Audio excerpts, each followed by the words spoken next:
Hey, what's going on, everybody? Exit here with another week of Nuclear Bunker Living. This week, we are on a road trip headed down to Arizona to see a bunch of Titan II nuclear missile silos.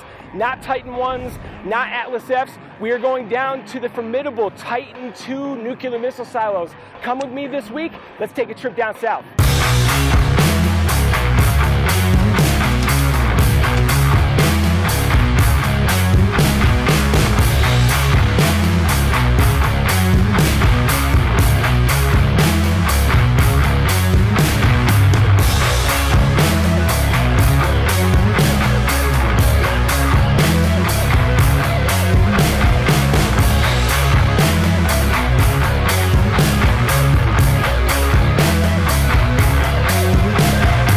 First up on this road trip, I'm stopping into the Thompson Atomic Ranch to meet up with Roger Thompson just south of Tucson, Arizona, where he and his brother own one of the most incredible abandoned Titan II nuclear missile complexes, which they have been working on for the past 5 years. Stick around for some surprises alongside this interview as we explore this amazing complex. So yeah, my name is Roger Thompson, and my brother and I, we both own this missile base together, and our families have made it quite the family project for the past 5 years. We're both from Sarita, Arizona, which is just south of Tucson. I work and my brother works at the Tucson Fire Department as firefighters. We come out here whenever we can on our off days, so we're just trying to keep forward progress. So altogether, there was 54 active Titan II complexes that could launch missiles at any given moment.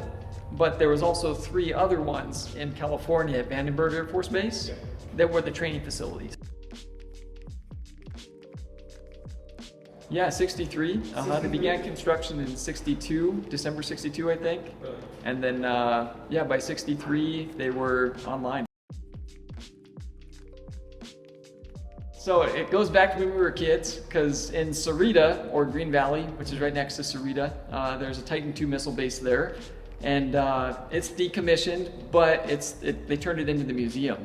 So we grew up about 3 minutes away from there. No way. Yeah. Actually, from the actual. Oh yeah. So from our front door, we could literally walk there. That's great. So yeah, as kids, we'd take tours there. You know, we both did Boy Scouts and Cub Scouts, and so we go over and do service projects, pulling weeds at the missile base, and you know, whenever we go down inside to take a tour.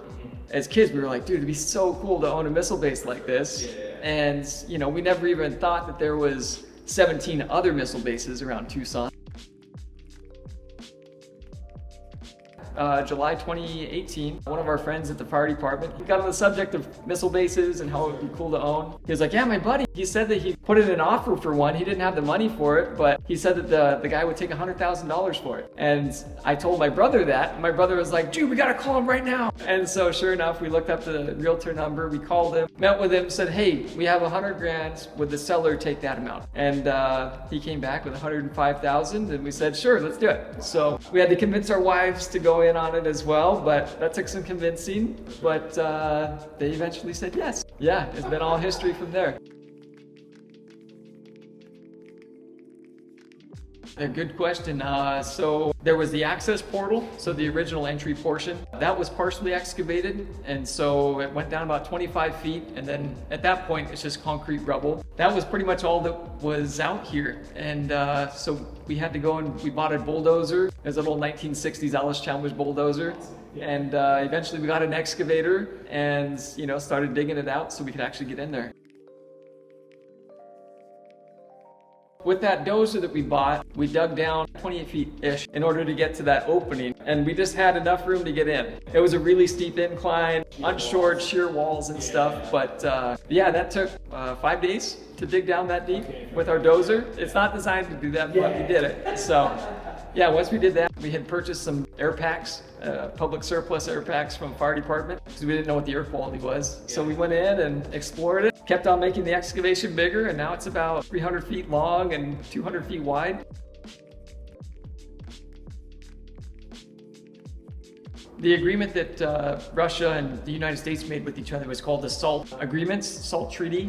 There eventually was a SALT II treaty, from what I understand. We had to decommission some of our missile bases. They had to decommission some of their missile bases. And, you know, we set out the parameters of what they had to do to it, you know, blowing it up and stuff. And they set out the parameters of what we had to do. So they needed to make it so that the missile silo was not going to be usable again. So unfortunately for us. There's only one other person here in Arizona and nationwide that's actually gotten into their silo. Yeah, our good friend Eric, he lives up in North Tucson. Okay. He owns a base, and when he was building his house on top of his access portal, he had a big excavator out there and was like, all right guys, I want you to dig down and get in there. Yeah. And so when we had our excavator out here, we were widening our excavation, you know, to get into the control center. Sure. And my brother got a wild hair and was like, hey man, I'm going in. And so sure enough, he dug down, and we got to the kind of the big gaping hole in the side where the tunnel used to meet up, because they took the tunnel out. Yeah. And so we got to that big giant hole. It's 10 feet in diameter. It was completely filled with concrete and rubble. So we had to pull out, the walls are 10 feet thick. So we had to pull out 10 feet in diameter by 10 feet thick of concrete rubble. It was mainly my brother that did it. Yeah, eventually we got to the floor of level 2. We cut a hole in it, and then we went down.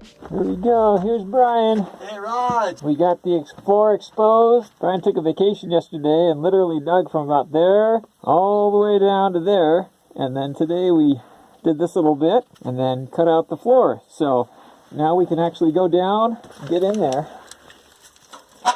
Lots of stuff to hold on to, which is nice. Yeah. In case the ladder failed.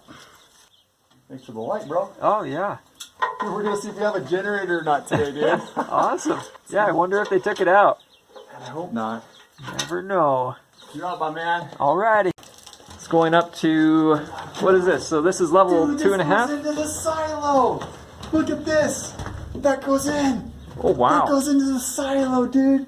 Door is still There's the intact. elevator, bro. There's a decon shower and it's all there. Oh my Look at gosh. that. Oh my That is gosh. sweet. Dude, yeah, water's 80 feet.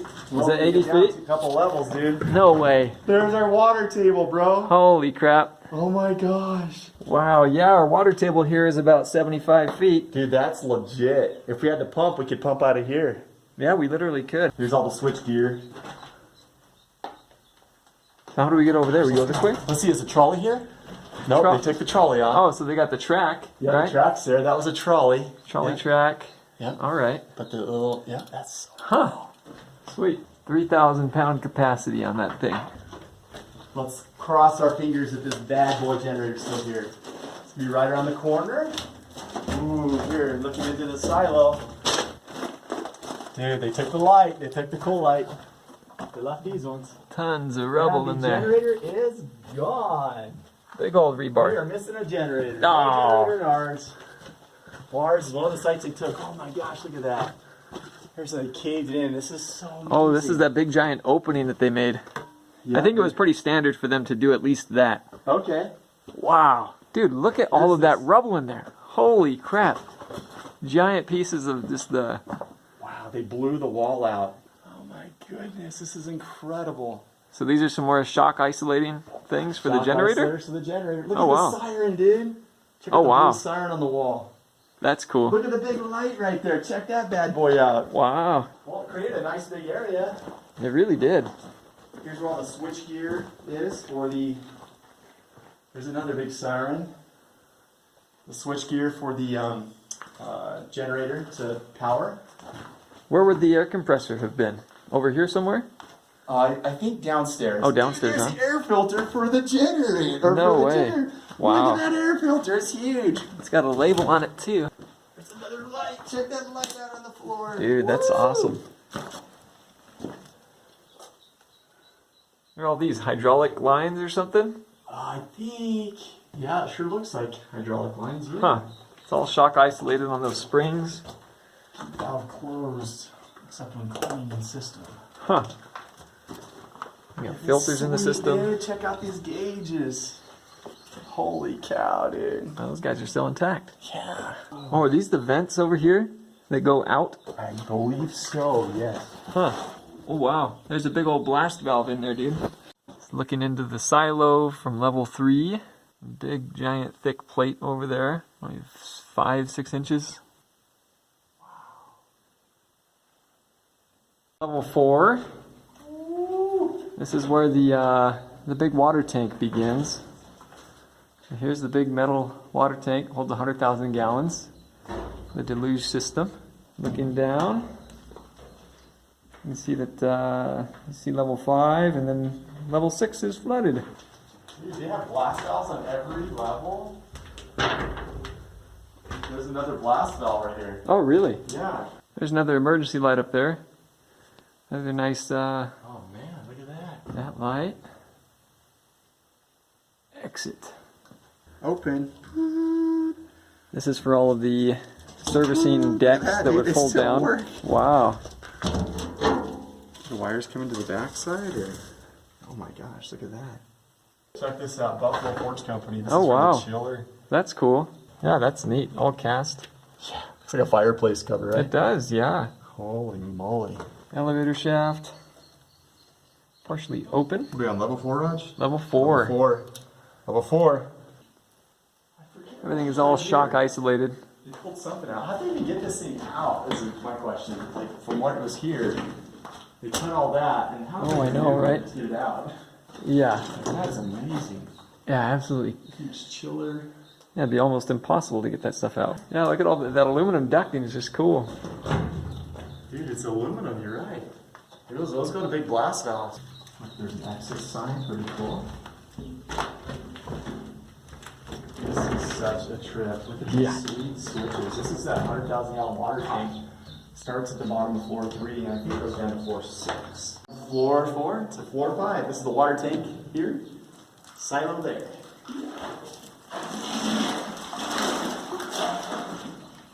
And there's water. In case we fall, we just fall in the water.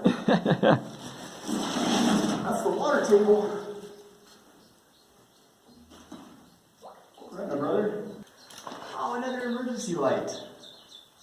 That goes up to level 4. There we go. That's diesel. Level 6.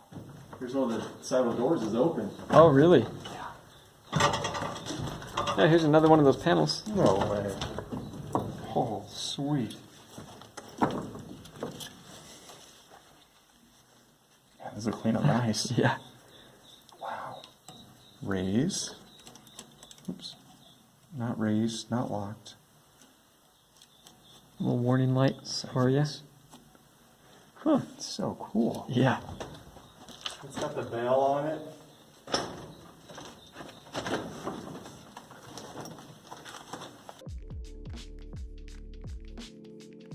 Number 1 is we want to make it a place where our families can, come and have fun. We can get together, have family reunions, that sort of thing. But number 2, it'd be awesome if we could make some money with it. So turning it into a livable space where we can rent it out as like a vacation rental. And if the crap ever hits the fan, then we take over and we get to live in it. Yeah, make sure you're looking for us on YouTube at the Atomic Rancher and on Instagram as well. So Yeah. Perfect. Appreciate it. Hey, perfect. Thank you all. So right here, this is the decon room. This is where they would have, like the space suits. It's called the Refco suit. They would be over here in this corner. There'd be a whole probably 5 or 6 of them over here. There's the emergency showers. So if they were contaminated with any of the oxidizer or the fuel, they could wash off from that stuff. But yeah, we plan on kind of keeping the patina in this area. People pay big money for that. We like the look of it. So we got the big blast doors right here. This is blast door number 9. They weigh about 6,000 pounds, maybe a little over. And sure enough, they still work. They got little Zerk fittings on them, and pretty amazing after, 60 plus years, they're still working great. This is one of the blast valves right here. So if this door was shut, there would actually be air flowing right here out into the silo. But if there was a blast from the missile blew up or something like that, this blast valve would, slam shut. It was a plunger valve. This is blast door number 8 right here. That leads over to the control center. There was another blast valve right here, but it got stolen when it was left open for 5 or 6 years. So Gotta love kind it, of a right? bummer. Yep. But tons of conduits in here for all of the controls that went over to the missile silo. This right here, this is the blast block as well. This is blast door number 7, blast door number 6. Out there, that leads into the access portal. And right now it's still got probably 12, 13 feet of rubble out there and a couple of big concrete discs. Each of them weigh about, I don't know, 40,000 pounds. So we got some work cut out for us. But yeah, with these doors right here, this door would actually shut, and at nighttime they would, have a big shackle that they would connect right here and over there to that D-ring. Because, I don't know, late 60s, they found out that if there was an intruder, they could open up these doors. So that was kind of their fail-safe. They could, chain it shut. And then there's also these little air holes, because if you got trapped, you only have a limited amount of air. So there used to be these little wing nuts, and you take that off, and you could breathe through here to have a little bit of extra oxygen to breathe. So this right here, this is the short cableway. This is what the long cableway would have looked like over there. This one's about 30 feet long. The long cableway was about 150 feet. So, it had all of these same, shock isolation stuff for all of the conduits and cables that were in here. But it was just a lot, 150 foot length over there to the missile silo. Got all our water piping. All the water piping is kind of cool. It's got all these articulating, fittings on here, because with all the shock isolated floors in the control center, it had to be able to move up and down and side to side. So the engineers, they thought of everything. This is level 2 of the control center. This is where, the launch crew would actually sit down. There was the launch consoles over here. This is where the main console would be, where the crew commander would be. The deputy commander desk was over here. There would be a key right about in this area, and then there was a key over here. And so, they'd have to put in their launch coordinates and stuff. They would get that from a red, there was a filing cabinet over here. They put the launch, coordinates over here. They didn't know where the missiles were gonna go. They just knew the numbers. They would get that on the radio. They'd put it in, and then sure enough, both the commander and deputy commander would both turn the keys, and they could launch the missile within about 30 to 45 seconds after receiving the launch order. So, yeah, pretty incredible. Impressive. Oh, yeah. This over here, this is where the fresh air intake is at. So fresh air would come in through here. It goes through a metal culvert about 10 feet and then meets up with a vertical culvert. And that also doubled as the escape shaft. So the ventilation in the escape shaft was right over there. Right here, we never knew what this was, but then we had one of the crew members that served here at this site in 1964. He was here for 2 years. Mm-hmm. We always thought that it was like a paper towel holder. But he was like, no, that's not a paper towel holder. That's where you put the pistols. So no way, yeah. Slide this out and put them through the trigger guard. Wow. And lock it on this side. Even though it's like over 100 degrees outside today, down here, it's about 68 degrees. So gotta love it. In Arizona, that's well appreciated. Oh yeah. So we'll go up to level 1. So if you didn't see down there on level 2, we saw the big giant springs. All the springs are connected to these attachment points, which are anchored into the structure. So all the floors are anchored off of these points right here, and it's, being suspended by those springs. We got the old bathroom still. So some of the Titan II guys that are, repurposing these places, they take all this stuff out, but we want to kind of keep it, maybe put up some shiplap and, put up the new doors and stuff like that, but we want to kind of keep the same feel. Love it, man. Love it. So this is where the crew quarters was at. So usually there'd be 2 bunk beds for a crew of 4 people. At this particular site, there was another 3 that were on the security team that would stay here at night as well. So during the day, they'd go make their rounds to 3 or 4 of the other bases, and then they'd come back here and sleep at night. So over here, this is one of the the dampeners for the shock isolation. Because since this entire, all the floors are suspended by those springs, if it, if there was a blast and it was shaking left to right, it could bang into the walls. These are, kind of shock dampeners for that lateral movement. This is where they kept their cleaning supplies and basic kitchen supplies and stuff. This is where the oven, refrigerator was right there. There used to be a telephone right there. Somebody stole it. Oh man. There would be the dinner table right in this area. And then this is where the kitchen sink and dinner prep area was right over here. So we've still got the stainless steel sink for it. We're going to repurpose it up in our shipping container up on the top. That's awesome. We'll make a little tiny house up there. And then over in this corner, there's a little study. So there was a little desk right here, and then like a mop cabinet and stuff. Yeah, this is level 3. This is where, the big air handler was for all the cooling and such. It also had all of the radio racks and battery backup power. I think it was 480 volts. So yeah, they had all that equipment down here. There was just rows and rows of it, and yeah, we took all that stuff out. Just we want to maximize all of our floor space, so we can actually use that. But anything that's not usable floor space, we're going to keep it in place. So, Perfect.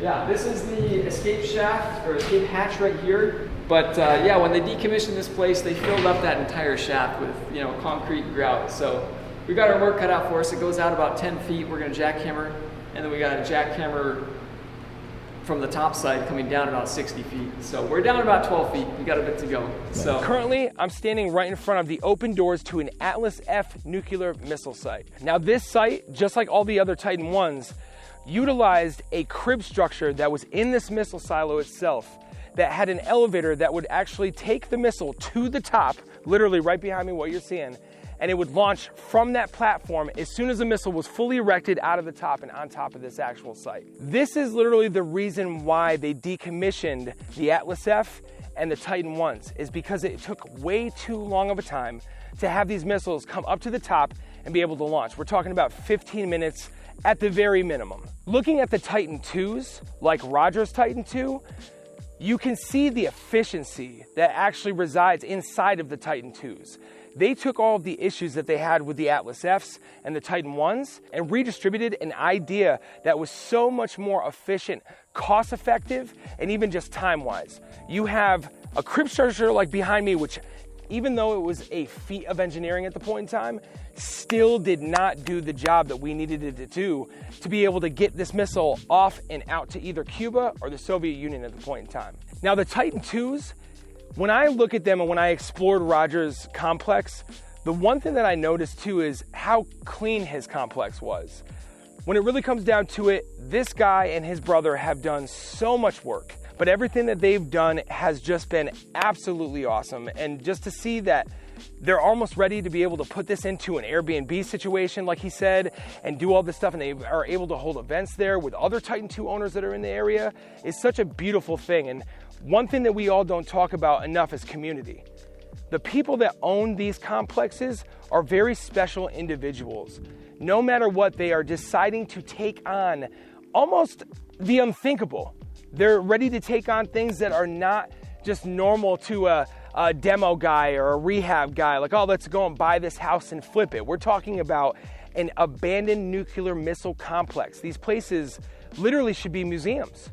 But these guys decided to do something a little bit better with it and decided to push forth at least their idea of creativity and what these places could be, because it is endless. So on behalf of myself, I just have to say thank you very much, Roger, and thank you very much for everybody that's been hospitable along this trip and everything. And when it really comes down to it, I'm just trying my best to be able to actually build a community here and really get everybody connected through the Atlas F, through the Titan 1s, and the Titan 2s. Thanks, everybody. Take care.